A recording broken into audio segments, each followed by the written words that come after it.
Hello बच्चों, कैसे हैं आप लोग। क्रिएटिव मैथ वाला में आप सब लोगों का स्वागत है। एक हफ्ते के बाद मैंने आपके लिए एक वीडियो बनाने जा रहा हूं। आज हम कोऑर्डिनेट के बारे में पढ़ेंगे बेटा, जो 9th और 10th क्लास के बच्चों के लिए मोस्ट इम्पोर्टेंट है। इसमें हम बेसिक ऑफ कोऑर्डिनेट ज्योमेट्री पढ़ेंगे, inclination and slopes, equations of line. ये तीनों बड़े इंपॉर्टेंट पॉइंट्स हैं, जिसको ये चीज समझ में नहीं आएगी बेसिक ज्योमेट्री कोऑर्डिनेट की, उसके लिए ट्रिग्नोमेट्री बहुत डिफिकल्ट होने वाली है बेटा। और ट्रिग्नोमेट्री मैथ का बहुत ही इंपॉर्टेंट पार्ट है। इसको बहुत अच्छे से समझना आपके लिए बहुत बेनिफिशियल होगा। तो मैं बिना वक्त वेस्ट किए हुए आपको बेसिक कोऑर्डिनेट के बारे में आपको बताऊंगा। ये कोऑर्डिनेट क्या होते हैं, एक्सिस क्या होती है, किसको कौन सी एक्सिस बोलते हैं, मैं डिटेल्स आपको बताने वाला हूं। तो आज हम सबसे पहले बेसिक ऑफ कोऑर्डिनेट ज्योमेट्री के बारे में स्टडी करेंगे। तो चलो देखते हैं। पहले इसको हम मिटाते हैं और फिर मैं आपको एक बात बोलने वाला हूं कि जो बच्चे इस वीडियो को देख रहे हैं वो लाइक कर दें, सब्सक्राइब कर दें और अपने दोस्तों को फॉरवर्ड कर दें, ताकि इसका फायदा वो भी ले। मैं बिल्कुल सिंपल लैंग्वेज में आपको बताने की कोशिश करूंगा कि ताकि आपको ये पूरा समझ में आ जाए कोऑर्डिनेट होता क्या है। देखो, अब हम बेसिक कोऑर्डिनेट के बारे में पढ़ेंगे। हमने एक दो लाइन लिया जो एक दूसरे को इस वो पॉइंट पे कट कर रही है, इसको हम वर्जिन बोलते हैं। इसको हम एक्स और एक्स डैश से डिनोट कर देते हैं, इसको वाई और वाई डैश से डिनोट करते हैं। आपने नंबर्स लाइन में बच्चों पढ़े होंगे कि एक वर्जिन पॉइंट होता है जहां जीरो, जिसको हम जीरो मानते हैं। जीरो के राइट साइड में सारे नंबर्स पॉजिटिव होते हैं, जीरो के लेफ्ट साइड में सारे नंबर्स नेगेटिव होते हैं। इसी तरह से इसमें सेम आप नंबर्स लाइन से इसको देखेंगे तो आपको बहुत जल्दी समझ में आने वाला है कि जीरो पॉइंट से इसको हम वर्जिन पॉइंट करते हैं, जहां पे एक दूसरे को क्या कर रहे हैं, कट कर रहे हैं। इस जीरो से राइट साइड में सारे वैल्यू पॉजिटिव होते हैं, लेफ्ट साइड में नेगेटिव होते हैं। इसी तरह से इससे ऊपर वाले नंबर सब पॉजिटिव होते हैं और नीचे के नंबर्स होते हैं वो नेगेटिव होते हैं। अब आपने देखा ना कि ये दो लाइन इसको चार भागों में डिवाइड कर रहे हैं। इसको ये फर्स्ट हो गया, ये सेकंड हो गया और ये थर्ड हो गया, ये फोर्थ हो गया। इसी को हम कोऑर्डिनेट बोलते हैं। ये फर्स्ट कोऑर्डिनेट हो गया, ये सेकंड कोऑर्डिनेट हो गया, ये थर्ड कोऑर्डिनेट हो गया, ये फोर्थ कोऑर्डिनेट हो गया। ये जो लाइन है, पैरेलल लाइन है, इसको हम अबसिसा बोलते हैं। अबसिसा, इसी को हम एक्स एक्सिस भी बोलते हैं। और जो वाई लाइन है, वर्टिकल है, इसको हम ऑर्डिनेट बोलते हैं, ऑर्डिनेट बोलते हैं या वाई एक्सिस बोलते हैं। ये वाई एक्सिस है, ये एक्स एक्सिस है, इसको अबसिसा बोलते हैं और इसको ऑर्डिनेट बोलते हैं। ये जो पॉइंट होता है कट पॉइंट, इसको हम वर्जिन पॉइंट करते हैं। और ये इसके इधर जितने नंबर्स आते हैं, जो इससे राइट साइड में जो साइड होती है ये पॉजिटिव होती है। इस जीरो से या वर्जिन पॉइंट ओ से इस साइड के जो पॉइंट को हम ओ से डिनोट करते हैं, जीरो नंबर ओ बोलना, वर्जिन पॉइंट। वर्जिन पॉइंट से लेफ्ट साइड में जो भी डिस्टेंस होती है ये नेगेटिव होती है। यहां तक तो आपको समझने में कोई प्रॉब्लम नहीं होना चाहिए बेटा। अब कोऑर्डिनेट क्या होता है, एग्जांपल के लिए ये ओरिजिन पॉइंट से हम जितना यूनिट्स आगे जाएंगे, ये x पॉइंट का लेंथ होगा, जैसे मान लीजिए हम इसको डिवीजन में 1 2 3 4 5 6 यूनिट में मैंने डिवाइड कर दिया, इधर भी मैं डिवाइड करूं, अगर 1 2 3 4 5 6 ऐसे यूनिट्स में डिवाइड करूं, इसके ऊपर जितने भी हम मार्क करेंगे वो डिस्टेंस x कोऑर्डिनेट कहलाएगा, यानी वो x की वैल्यू होगी, यानी y से उतना डिस्टेंस वो दूर होगा। सपोज करो मुझे y के पैरेलल एक लाइन इसमें खींचना हो जो इस y लाइन से 1 2 3 यूनिट दूर हो या 4 यूनिट दूर हो। अगर मैं एक ऐसे लाइन खींचूं और मैं बोलूं इस पॉइंट पे, जहां पे ये पॉइंट कट कर रहा है, इसका कोऑर्डिनेट क्या होगा,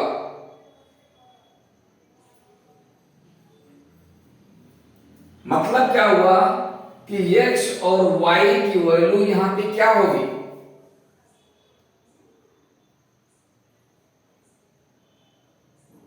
तो आप यहां पे देखेंगे कि मैंने यहां से लेके यहां तक कितना डिस्टेंस ट्रेवल किया, x डिस्टेंस यानी 1 2 3 4 डिवीजन, ये डिस्टेंस क्या हो गई 4 हो गई। y पे मैंने कितना डिस्टेंस लिया, कोई डिवीजन नहीं, x पे ही ये पॉइंट है,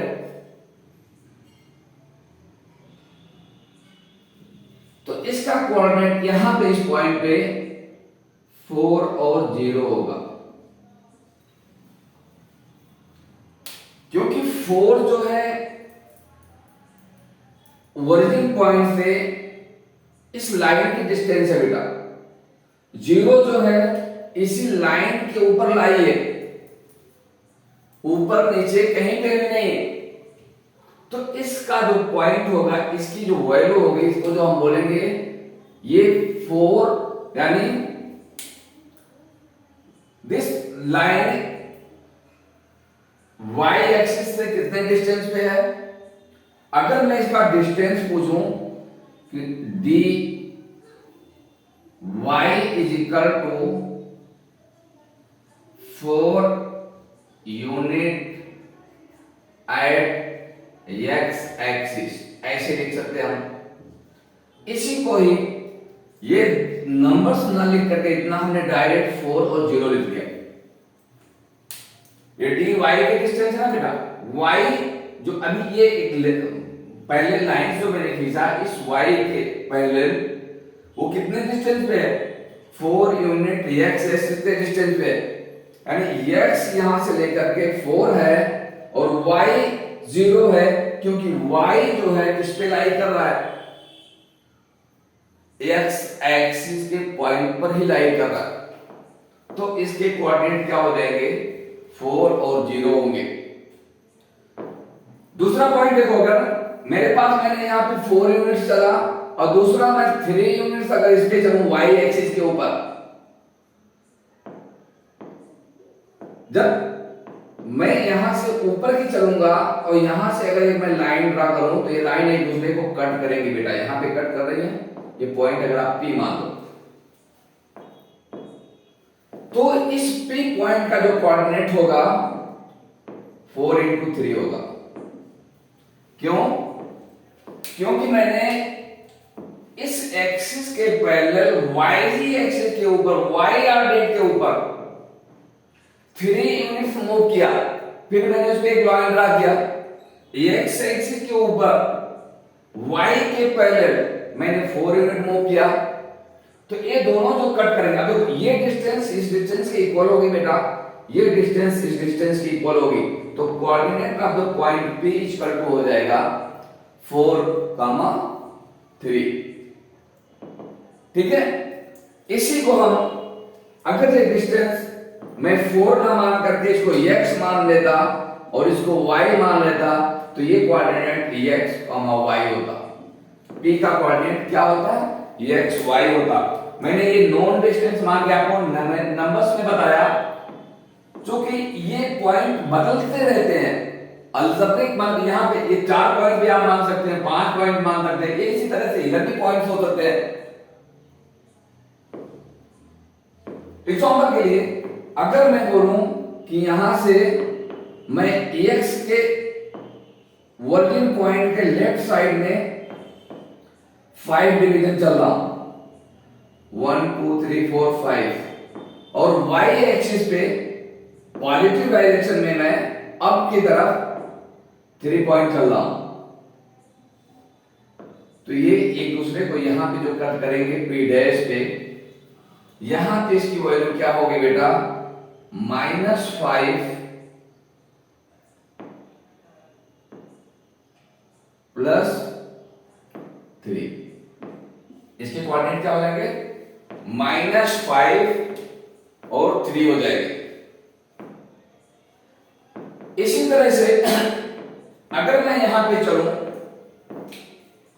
5 डिवीजन मैंने इधर चला और नीचे की तरफ मैं 2 डिवीजन चलूं, तो ये कहीं यहां पे कट करेंगे, तो इसकी इस पॉइंट की वैल्यू अगर मैं q डैश मानूं तो क्या हो जाएगी?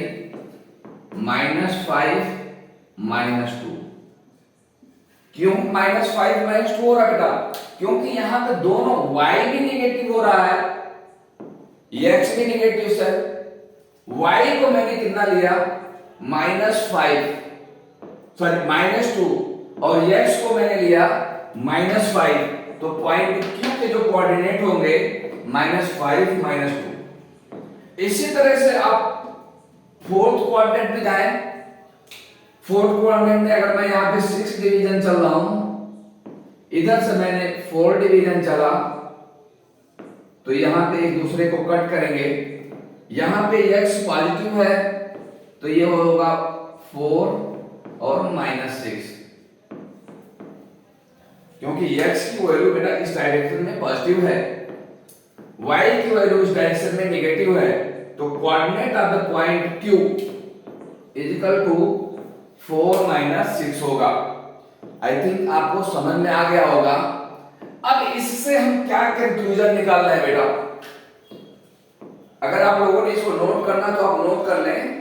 ये बेसिक हम कोऑर्डिनेट के बारे में आपको बताना चाह रहे हैं कि इससे क्या मिला आपको, आपने क्या देखा। हमने ये देखा यहां पे बेटा, अभी मैं आपको दूसरा अलग से बनाकर दिखाता हूं कि जब हमने कोऑर्डिनेट की वैल्यू को नेगेटिव पॉजिटिव दोनों लेकर के किसी पॉइंट का कोऑर्डिनेट फाइंड किया, तो हमने देखा है x डैश y डैश, ये पॉजिटिव डायरेक्शन था, ये नेगेटिव है, ये पॉजिटिव है और ये नेगेटिव है। ये अवशिष्टा के ऊपर या ऑर्डिनेट के ऊपर ही हम पॉइंट को प्लॉट करते, और ये किसी ना किसी कोऑर्डिनेट में ही जाएंगे। अगर कोई डिस्टेंस मैं यहां पे लूं, यहां पे लूं, तो ये डिस्टेंस जब हम फाइंड करेंगे वो पॉइंट कौन सा होगा, ये जो कट पॉइंट इन दोनों के होंगे, तो ये जो या तो फर्स्ट कोऑर्डिनेट में होंगे, सेकंड में होंगे, थर्ड में होंगे या फोर्थ में होंगे। अभी हमने जो समझा है बाय एग्जांपल से, हमने कुछ नंबर लेके जब हमने आपको बताया पीछे, उसका मतलब ये हुआ कि फर्स्ट क्वाड्रेंट में ये फर्स्ट क्वाड्रेंट है, ये सेकंड क्वाड्रेंट है, ये थर्ड क्वाड्रेंट है और ये फोर्थ क्वाड्रेंट है। हमने देखा कि फर्स्ट क्वाड्रेंट में जितने भी वैल्यू हमें मिली हैं, जो भी क्वाड्रेंट हमें मिल रहे हैं वो सब पॉजिटिव मिल रहे हैं। क्यों पॉजिटिव मिल रहे हैं बेटा? क्योंकि यहां पे x भी पॉजिटिव और y भी पॉजिटिव है, तो यहां पे हम कोई भी पॉइंट फाइंड करेंगे तो ये सारे के सारे पॉजिटिव होंगे। कहीं पे भी कोई भी पॉइंट हम लेंगे, ये जो कट पॉइंट आएंगे एक्स वाई सब पॉजिटिव ही होंगे, सब पॉजिटिव होंगे। दूसरा, अगर हम कोऑर्डिनेट सेकेंड की बात करें तो यहां पे x नेगेटिव होता है और y पॉजिटिव होता है। क्यों? क्योंकि इस डायरेक्शन में अगर हमें कहीं कोई पॉइंट फाइंड करना है, कोई डिस्टेंस फाइंड करना है, तो जो भी यहां पे आएगा ये cut point first second quadrant में आएंगे, इसमें y की वैल्यू ऊपर की तरफ है, ये पॉजिटिव है, और x की वैल्यू लेफ्ट की तरफ है, ये नेगेटिव है। तो यहाँ पे जितने भी कोऑर्डिनेट सेकेंड कोऑर्डिनेट में होंगे उसकी वैल्यू x नेगेटिव और y पॉजिटिव होगा। अब आप देखते हैं थर्ड क्वाड्रेंट में इसी तरह से ये ओरिजिन पॉइंट है, ये x एक्सिस x डैश और y डैश। अब शीशा इधर क्या है, इस ओरिजिन पॉइंट से क्या है, नेगेटिव है, और ऑर्डिनेट से इधर नीचे नेगेटिव है, तो यहां पे जो भी कोऑर्डिनेट होंगे दोनों नेगेटिव होंगे। कोई भी पॉइंट आप फाइंड आउट करेंगे दोनों कोऑर्डिनेट नेगेटिव होंगे। सेकंड, थर्ड, फोर्थ कोऑर्डिनेट में x पॉजिटिव है, अगर शीशा इधर पॉजिटिव है, ऑर्डिनेट इधर नेगेटिव है, तो यहां पे x पॉजिटिव और y नेगेटिव होगा। अब अगर हमें कभी भी कहीं पे भी दो कोऑर्डिनेट दिया हो और वो कहां पे लाई करता है, किस कोऑर्डिनेट में लाई करता है, आप आसानी से पता कर सकते हो कि अगर वो दोनों पॉजिटिव है, x एंड y दोनों पॉजिटिव है, तो it will be first coordinate. अगर नेगेटिव है then it will be the second coordinate. अगर दो, एक नेगेटिव और एक पॉजिटिव है, यानी x नेगेटिव y पॉजिटिव है, तो वो किस में लाई करेगा, it will B lie in the second quadrant. अगर दोनों नेगेटिव्स हैं तो वो थर्ड क्वाड्रेंट में लाई करेंगे, और अगर सॉरी x पॉजिटिव और y नेगेटिव है तो इसमें किसमें लाई करेंगे, फोर्थ क्वाड्रेंट में। अब इंपॉर्टेंट बात ये होती है, आपने कोऑर्डिनेट के बारे में समझ लिया। अगर आपको कोई भी पॉइंट दो कोऑर्डिनेट दिए हो x और y के, तो आप उसको कहीं पे भी आप प्लॉट कर सकते हो, दिखा सकते हैं कि वो कौन से कोऑर्डिनेट में आता है। इस तरह के क्वेश्चंस आते हैं, हमें कोऑर्डिनेट दिया रहेगा और पूछेगा कि मतलब ये कौन से कोऑर्डिनेट में लाई करते हैं। अगर कहीं पे आपको इस तरह से दे दिया हो कि एक कोऑर्डिनेट की वैल्यू दी हुई है और एक की वैल्यू नहीं दी हुई है, मतलब सॉरी दी हुई है वो 0 है, सपोज करो ये आपका कोऑर्डिनेट हो गया। अगर कहीं पे आपको कोऑर्डिनेट दिया कि 3 और 0 कहां पे लाई करेगा, तो 3 का मतलब हुआ ये 3 x एक्सिस पे जाएगा, 3 डिवीजन जाएगा, y की वैल्यू 0 दिया मतलब यहां पे ओरिजिन पे ही है, तो ये इस पॉइंट पे लाई करेगा। ये पॉइंट इसका कोऑर्डिनेट 3 और 0 हो जाएगा। कहीं आपको दिया है -7 और 0 दिया हुआ है, -7x दिया, इसका मतलब ये x एक्सिस पे इधर वो से इधर x डैश की तरफ आएगा, 7 डिवीजन 1 2 3 4 5 6 एंड 7 डिवीजन, y की वैल्यू 0 है तो ये यहां पे लाई करेगा -7 और 0। इसी तरह से आपको मैंने ऑलरेडी बता गया कि अगर 0 है, यहाँ पे 0 और -5 दिया हुआ है, तो यानी x की वैल्यू 0 ही है, y -5 में है, 1 2 3 4 5, तो यहाँ पे लाई करेगा 0 -5। मेरे ख्याल से इतना इनफ है, आपको कोऑर्डिनेट के बारे में समझ आ गई होगी। इस लाइन को क्या बोलते हैं, अब शीशा मैंने बताया, या इसको x एक्सिस बोलते हैं, इसको ये जो बाइसेक्टर रहा है वर्टिकल लाइन, इसको हम y एक्सिस या ऑर्डिनेट बोलते हैं। फिर हम कोऑर्डिनेट किसे बोलते हैं, कैसे इसको डिनोट करते हैं, ये मैंने आपको बताया। अब इंपॉर्टेंट पॉइंट आता है बेटा इसमें, distance formula, that is very important है बेटा, कि अगर कोई लाइन के कोऑर्डिनेट आपको दिए हों तो उस लाइन का आपको, उस लाइन का डिस्टेंस हम कैसे कैलकुलेट करें अगर उसके कोऑर्डिनेट फाइंड आउट होंगे। तो चलो हम देखते हैं, डिस्टेंस फार्मूला का डेरिवेशन करेंगे। डिस्टेंस फार्मूला,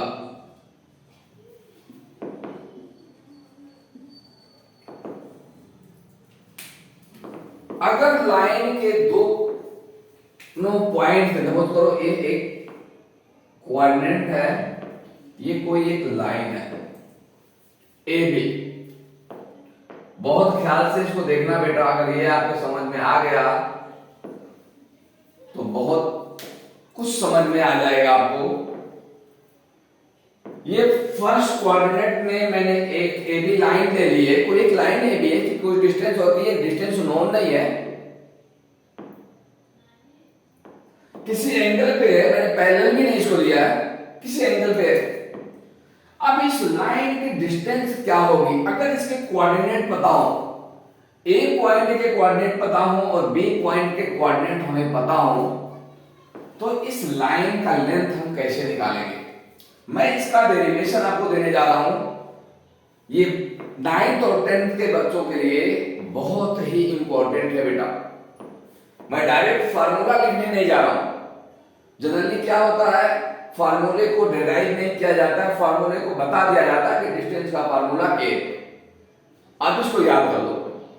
तो अगर आपने फार्मूले में कहीं पे x1 y1 x2 y2 को इधर उधर किया तो आपका गलत हो जाएगा, आपने इसको याद किया है, आपने इसको समझा नहीं है। मैं आपको बोल दूंगा कि आप इसको बेटा समझ करके मेमोराइज करें। अगर आपके पास समझ आ गई ये बातें तो फिर लाइफ में कभी भूलेगा नहीं, और कहीं पे भी जहां पे भी इसकी जरूरत होगा इंप्लीमेंट करने के लिए, you can easily implement it.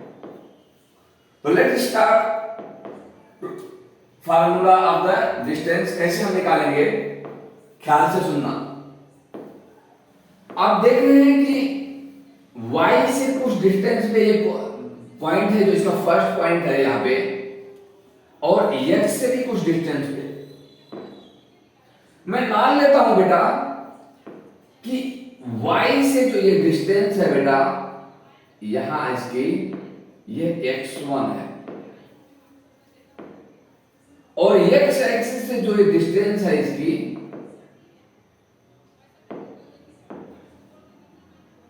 ये y2 है, y1 है। तो इस पॉइंट का कोऑर्डिनेट क्या होगा बेटा, x1 y1 होगा कि नहीं होगा। किसी को अगर कोई डाउट हो, अभी मैंने कोऑर्डिनेट में इसी चीज को पहले बताया है कि किसी पॉइंट अगर ये दोनों लाइन जहां पे कट करती है, इसका कोऑर्डिनेट x1 y1 होगा।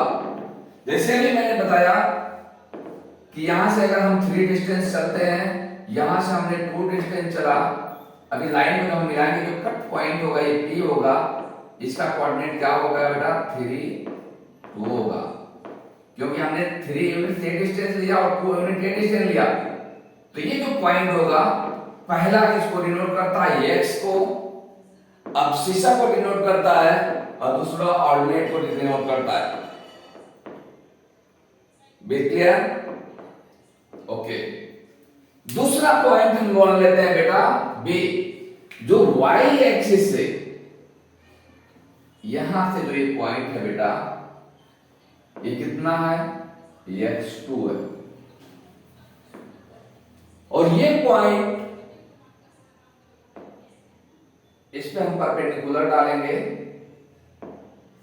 ये एक्सिस है, इसको मेंशन कर दें, ओरिजिन पॉइंट है x dash y dash. Easy हो जाता है, समझने में प्रॉब्लम नहीं होता। अभी हमने क्या बोला बेटा कि ये पॉइंट इस ओरिजिन पॉइंट से यहां की जो डिस्टेंस है x2 है, अब इस x एक्सिस से B पॉइंट y2 डिस्टेंस है। भाई ये y एक्सिस इसी के पैरेलल है ना, तो इस पे चलने वाली डिस्टेंस मेंशन हमारी होगी y2 होगी, इस पे मेंशन होने वाली डिस्टेंस x2 होगी। किसी को कोई डाउट बेटा? बेसिक कोऑर्डिनेट ज्योमेट्री नाम ही इसका, ज्योमेट्री कर रहे हैं इसको। अब हम क्या करेंगे, इस पॉइंट को हमने यहां से, ये जो लाइन थी बेटा, इसको हमने यहां से इस पे मिला दिया। ये कहीं पे कट कर रहा है, मैंने इस पॉइंट को C मान लिया। ये पॉइंट मेरा सपोज करो B डैश है, ये पॉइंट मेरा यहां पे A माना तो ये A डैश है। किसी को कोई डाउट बेटा? तो भाई ये डिस्टेंस x2 है, तो ये भी डिस्टेंस x2 ही होगी ना बेटा, क्योंकि ये एकदम पैरेलल है, इसके परपेंडिकुलर लेंथ ही होती है ये। तो ये x2 है तो ये भी x2 होगा, ये x1 है तो ये भी x1 होगा, ये y1 है तो ये भी डिस्टेंस y1 ही होगा, यहां से लेकर के ये डिस्टेंस। किसी को अगर कोई डाउट होगा बेटा तो वो पूछ सकता है। और ये डिस्टेंस यहां से लेकर के यहां तक की y2 है। अब मुझे यहां पे इसकी डिस्टेंस निकालनी हो तो ये क्या हो जाएगा बेटा? भाई y2 में से मैं y1 माइनस कर दूं तो y2 माइनस y1 ही तो होगा। किसी को कोई डाउट?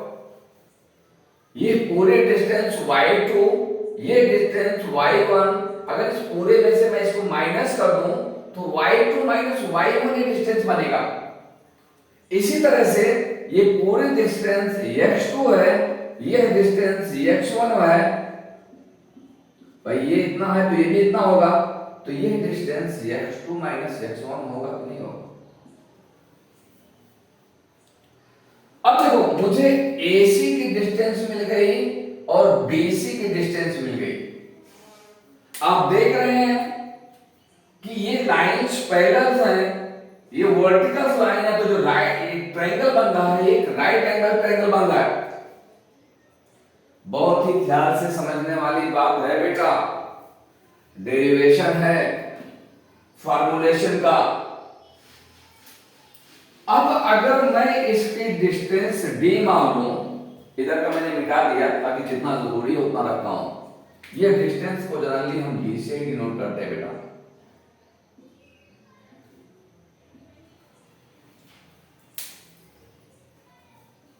तो d की वैल्यू ही मुझे, अगर ये वैल्यू मुझे मिल जा रही है तो वही तो डिस्टेंस होगी AB की। यह एक राइट एंगल ट्रायंगल बन गया। और राइट एंगल ट्रायंगल में हमने पाइथागोरस की थ्योरम का हमारे वीडियो भी है, आप जाकर के उसको देख सकते हैं कि पाइथागोरस की थ्योरम बहुत ही इंपॉर्टेंट है, उसका इंप्लीमेंटेशन बहुत है। जैसा कि मैंने पहले भी बताया कि जब एक राइट एंगल ट्रायंगल हमारे पास में होता है तो राइट एंगल ट्रायंगल में होता है कि हाइपोटेनस का स्क्वायर इज इक्वल टू होता है बेस का स्क्वायर प्लस परपेंडिकुलर का स्क्वायर।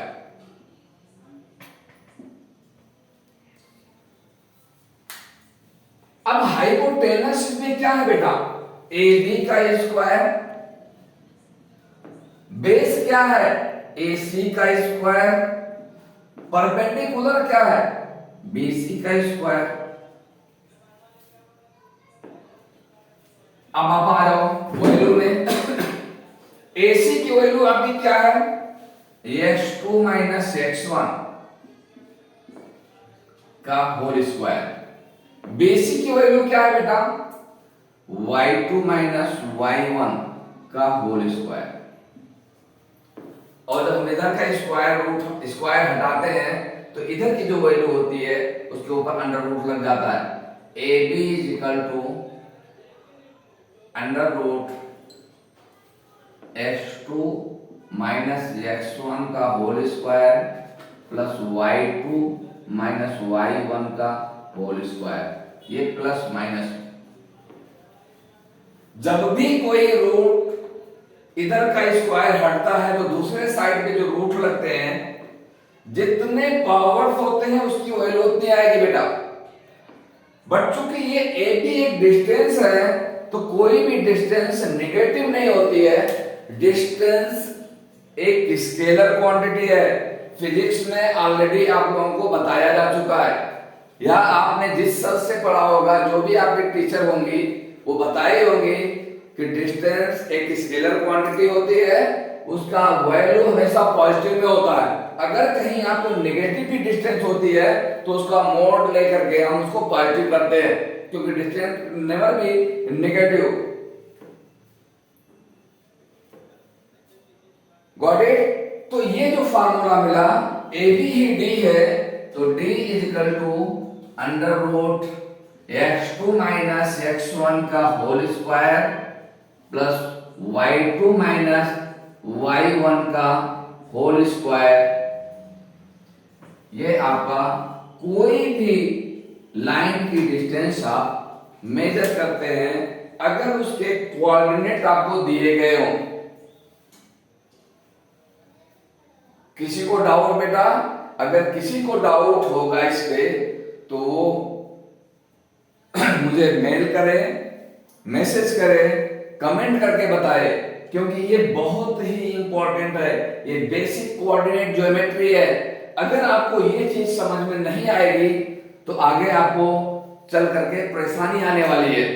तो उस परेशानी को सॉल्व आउट करने के लिए आप एक एक स्टेप को आप ख्याल से देखें, किस तरह से इसको डिराइव किया गया है, कैसे इसके कोऑर्डिनेट से हमने ये डिस्टेंस निकाले, फिर हमने इसका फार्मूला दिया। आपको यूज करना ये फार्मूला ही रहेगा, बट आपको इसका डेरिवेशन पता होना चाहिए बेटा, क्योंकि हम हायर क्लासेस में जाके हर चीज को डिराइव ही करना रहता है।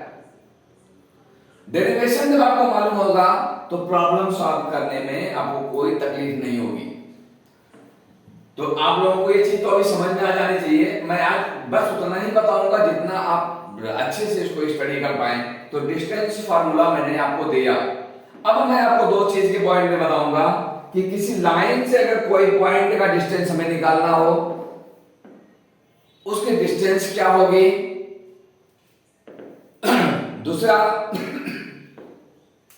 अगर इस डिस्टेंस पे कोई पॉइंट हो, सपोज करो यहां A और B के बीच में मैं बोलूं कि यहां पे कोई पॉइंट P है, इस पॉइंट P का कोऑर्डिनेट क्या होगा, इसको हम कैसे फाइंड करें। या इस लाइन के बाहर एक्सटर्नल, इसको इंटरनल पॉइंट बोलते हैं और इसको एक्सटर्नल पॉइंट बोलेंगे कि अगर यहाँ पे कोई पॉइंट P है B से P डिस्टेंस पे, तो इसके कोऑर्डिनेट क्या होंगे। हमने मान लिया x y होंगे, इसको भी मान लिया हमने अल्फा और बीटा होगा। तो ये अल्फा और बीटा या x और y की वैल्यू हम कैसे फाइंड करेंगे, ये मैं आपको नेक्स्ट वीडियो में बताने वाला हूं। तो जो भी बच्चे इसको बेहतर से समझ रहे हैं, समझने की कोशिश करेंगे, उनके लिए बहुत बहुत शुक्रिया। उनके फ्यूचर के लिए, उनका फ्यूचर ब्राइट हो। और जो लोग लाइक, सब्सक्राइब और शेयर ना किए हों, प्लीज वो लाइक, सब्सक्राइब और शेयर कर दें, ताकि मैं और अच्छे से अच्छी वीडियो और बेहतर से बेहतर कॉन्सेप्ट इजी लैंग्वेज में आपको बता पाऊं। तो आज के लिए बेटा इतना ही। Thank you all of you.